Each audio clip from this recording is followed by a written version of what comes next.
کعب بن مالک وہ صحابی ہیں جنہوں نے 73 جنگوں میں حضور اکرم صلی اللہ تعالی علیہ وسلم کے ساتھ شرکت کی ہے. 73 جنگوں میں. بلند آواز سے کہیے سبحان اللہ. صرف بن ٹھن کے آ کے نعت نہیں پڑھتے رہے, لوگوں کو رلاتے نہیں رہے, محسوس نہیں کرتے رہے. 73 جنگوں میں حضرت کعب بن مالک نے خود شرکت کی.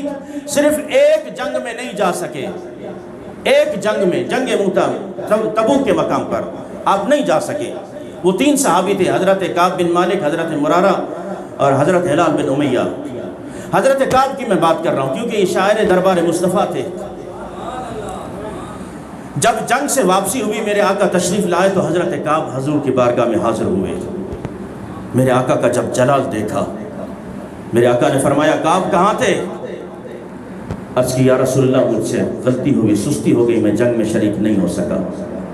کوئی بہانہ نہیں کیا, کوئی بہانہ نہیں کیا, مجھے یہ کام تھا, یہ مصروفیت تھی. نہیں یا رسول اللہ بس غفلت ہو گئی, سستی ہو گئی مجھ سے. میرے آقا نے فرمایا اٹھ جاؤ یہاں سے, چلے جاؤ. اور 50 دن میرے آقا حضرت کعب سے نہیں بولے. کتنے دن؟ آج گستاخوں کے موقع پر ہمیں لوگ حدیثیں سناتے ہیں کہ جو مسلمان بھائی سے 3 دن ناراض ہوا اس کا ایمان ہو. اب حضور 50 دن حضرت کعب سے نہیں بولے. کتنے دن؟ خود نہیں بلکہ تمام مدینے والوں کو, تمام صحابہ کو فرمایا خبردار کوئی ان سے کلام نہ کرے, کوئی ان سے کلام نہ کرے. ہم کیا سمجھتے ہیں حضور اکرم صلی اللہ تعالی علیہ وسلم کی سنتوں کو روند کر پھر ایک میلاد منا کر ہم شاید یہ سمجھتے ہیں کہ ہم نے حضور کو راضی کر لیا ہوگا, یا حضور کے ایک نعت پڑھ کے پڑھا کے سن کے سنا کہ ہم نے حضور کو راضی کر لیا. یہاں 73 جنگوں میں حضرت کعب گئے ہیں, صرف ایک جنگ میں نہیں جا سکے. میرے آقا نے فرمایا اٹھ جاؤ اور مجھ سے آئندہ بات نہیں کرنا. اور تمام مدینے والوں کو بلا کہ خبردار آج کے بعد ان سے بات نہیں کریں گے. 30 دن گزر گئے, 30 دن. حضرت کعب فرماتے خدا کی قسم ایک ایک گھڑی مجھ پر قیامت کی گزرتی تھی, ایک ایک گھڑی. میں چاہتا تھا کہ موت آ جائے مجھے, اور بعض اوقات اس وجہ سے بھی ڈر لگتا تھا کہ میرے مولا اگر اسی حالت میں میری موت آ گئی, میں مر گیا اور حضور اکرم صلی اللہ تعالی علیہ وسلم مجھ سے ناراض رہے تو میں کیا منہ دکھاؤں گا. حضرت کعب کہتے ہیں 30 دن گزرنے کے بعد میرے آقا نے گھر میں پیغام بھجوایا بیویوں کو, اے کعب بن مالک کی بیوی حضرت ہلال بن امیہ کی, مرارہ بن ربیع کی, ان سے الگ ہو جاؤ, اپنے شوہروں سے الگ ہو جاؤ. حضرت کعب کو جب یہ پیغام ملا, اب دیکھیے محبت کا انداز. ہم تو تھوڑی تھوڑی سی باتوں پر نا رب سے گلہ کرنے لگ جاتے ہیں, اس کے محبوب سے گلہ کرنے لگ جاتے ہیں. جب یہ پیغام پہنچا کہ بیویاں ان سے الگ ہو جائیں, حضرت کعب کہتے ہیں میں نے پھر آگے یہ پیغام دیا یا رسول اللہ ان کو ویسے گھر بھیجنا ہے یا طلاق دے کے بھیجنا ہے. عشق کی انتہا ہے میرے ساتھیوں, محبت کی انتہا ہے.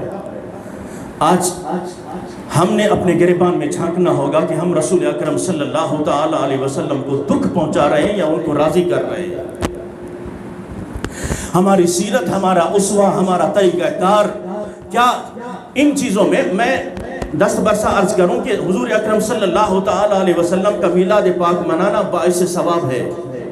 منائیے, خوب منائیے. الحمدللہ ہم 40 روزہ محفل میلاد منا رہے ہیں, روز محفل میلاد منعقد کرتے ہیں. اس بات سے کبھی انکار نہیں ہے, نہیں ہے انکار اس بات سے, لیکن طرز زندگی سے ضرور اعتراض ہے, ضرور اعتراض ہے میرے ساتھیوں.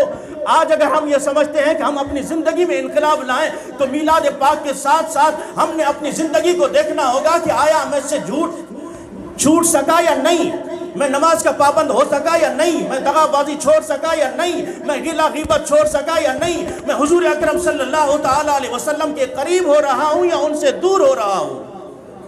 جو افعال میں سر انجام دے رہا ہوں کیا میرے آقا ان سے راضی ہوں گے یا ناراض ہوں گے.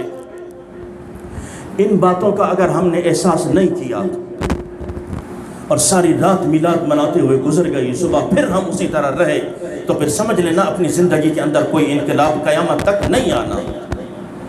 حضرت کعب کی محبت کی انتہا دیکھیے, جہاں 30 دن گزر گئے میں آقا خود بھی نہیں بول رہے. حضرت کعب کہتے ہیں میرے چچا زاد بھائی تھے حضرت ابو قتادہ, جن سے میں بڑا پیار کرتا تھا, بڑی محبت تھی ان سے, چچا زاد بھائی سے. میں ایک دن گزرا, وہ باغ میں کام کر رہے تھے, میں نے دیوار سے جھانک کے کہا اے ابو قتادہ السلام علیکم، انہوں نے کوئی جواب نہیں دیا۔ پھر میں نے کہا السلام علیکم، کوئی جواب نہیں آیا۔ پھر تیسری مرتبہ میں نے کہا میں اللہ اور اس کے رسول سے محبت کرتا ہوں، میں اللہ کے رسول سے محبت کرتا ہوں، میرے سلام کا جواب تو دے دو۔ تیسری مرتبہ یہ جواب آیا کہ اللہ جانے یا اس کا رسول جانے ان سے محبت کرتے ہو یا نہیں کرتے، ہمیں تو یہی حکم ملا ہے کہ تم سے کوئی کلام نہیں کرنا، تم سے کوئی کلام نہیں کرنا۔ حضرت ابو قتادہ نے جب یہ جواب دیا، کعب بن مالک کہتے ہیں میں دیوار سے نیچے اتر آیا، بس پھر میری حالت جو بنی، میں رو رو کے عرض کرتا تھا میرے مولا میرا محبوب مجھ سے راضی ہو جائے۔ تو حضرت کعب بن مالک رضی اللہ تعالیٰ عنہ عرض کرتے ہیں یا رسول اللہ بیوی کو ایسے ہی گھر بھیجنا ہے یا طلاق دے کے بھیجنا ہے؟